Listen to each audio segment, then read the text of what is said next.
Prophet Makandiwa has just exposed Prophet Miracle Paul. Kune chinonzi kutsipikwa vakomana chandinoda ndikutaurirai. What is happening with the prophetic?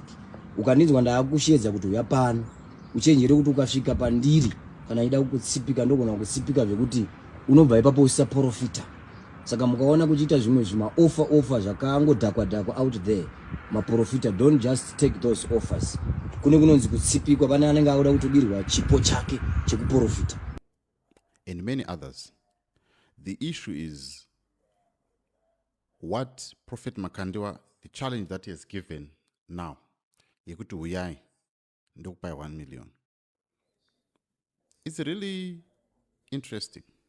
For your own information, I'm not under Prophet Makandiwa or anything, but I'm just fascinated by this story because it speaks to the level of cheating and a lot of people being swindled their monies in the pretext of kuprofita.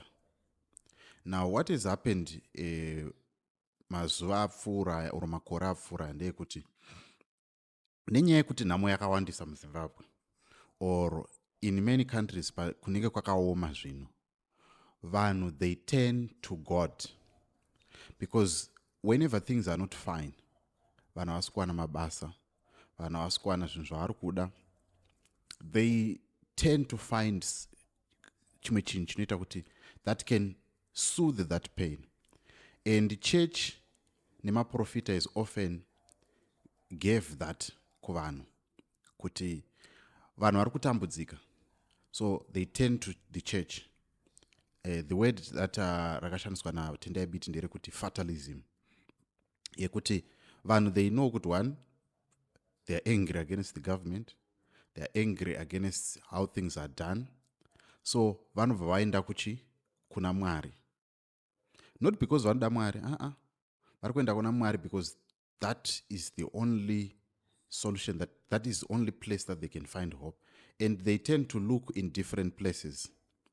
Vanoenda kumaprofita, vanoenda kun'anga, vanoenda kune vanhu vanouka. So Prophet Miracle Paul has said kuti chipo chavo chinogona kutorwa na Prophet Makandiwa. Kune chinonzi kutsipikwa vakomana chandinoda ndikutaurirai. What is happening with the prophetic? Ukanizwa ndaakushedza kuti uya pano uchenjere kuti ukasvika pandiri kana ida kukutsipika ndogona kutsipika zvekuti unobva ipapo usaprofita. Saka mukaona kuchiita zvimwe zvima zvakangodhakwa out there, maprofita, don't just take those offers. Kune kunonzi kutsipikwa, pane anenge akuda kutodirwa chipo chake chekuprofita. Because ndo zvinoitika muchiprofita. But he did not give any scriptures to support this kuti chiprofita chinogona kutorwa. But if you read the book of Romans chapter 11 verse 29, inotaura iyo kuti the gifts and callings of God are without repentance. In other words, they are irrevocable. Once wachipiwa chipo chekuprofita, hachitorwi naMwari. Tosaka Mwari achiti freely you have been given, freely you should give. Ndozvo chakaita chiprofita. Saka kana uri prophet, haufe wakatorwa chipo chako chekuprofita naMwari, nekuti Mwari kana apa chinhu haatori back nekuti hashayiwe. Why Mwari asingagoni kutora chinhu chaanenge apa? Akakupa masimba or akakupa anything, anenge atokupa. Just like kunaisa kwaanoita mvura munzvimbo dzevaroyi or dzevanhu vanotadza, anowapa upenyu kuna vese. Ndozvinotaura bhuku raActs kuti he gives life to all. Nditika anopa upenyu kuna Acts chapter 17 kuti he gives life to all. Saka kana apa upenyu, chipo cheupenyu chekutofema Mwari akakupa, kana azofunga kuchitora, in fact haatochitori, anokuti yakuno. You understand? So hakuna chipo chinotsipikwa. But this challenge by Prophet Makandiwa has exposed some of these prophets. Nekuti chandinoziva inini from my own information and from the people that I know, vanotoshandira maprofita aya ari muZimbabwe vachiacta madrama, and they get paid something like $10 per every act.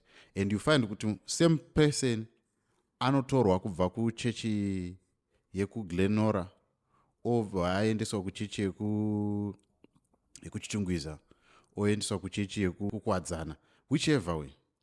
But the issue ndeyekuti vanenge vachiacta madrama, and in the end, because imimi munenge maenda kuchechi mune expectation, pakangoprofitwa vanhu 5 6 7 makutoti aiwa zvandaprofitwa zvinhu zvangu zvinoita. But kuti uprofitwe manje isa seed, paunoisa seed the profit vatoita mari yavo yavabhadhara zvigunduru zviya zviya zvekuepworth yadzoka. You understand? So ndo zvinoitika izvozvo hama dzinodikamwa.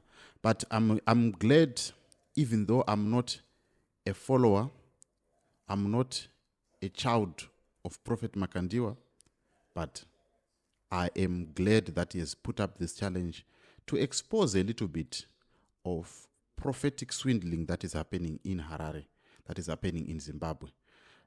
Kusaenda kwemaprofita kuchallenge, it just shows you one thing, kuti vari kuda kuramba vachikutorera iyo mari yako shoma iyoyo iwewe, rather than kuti vaende vanopiwa iyo yakawanda iyo. Shows you kuti iwewe you are the biggest customer of theirs. See you on the next video. But tell me what you think about this challenge by Prophet Makandiwa and the response by Prophet Miracle Paul.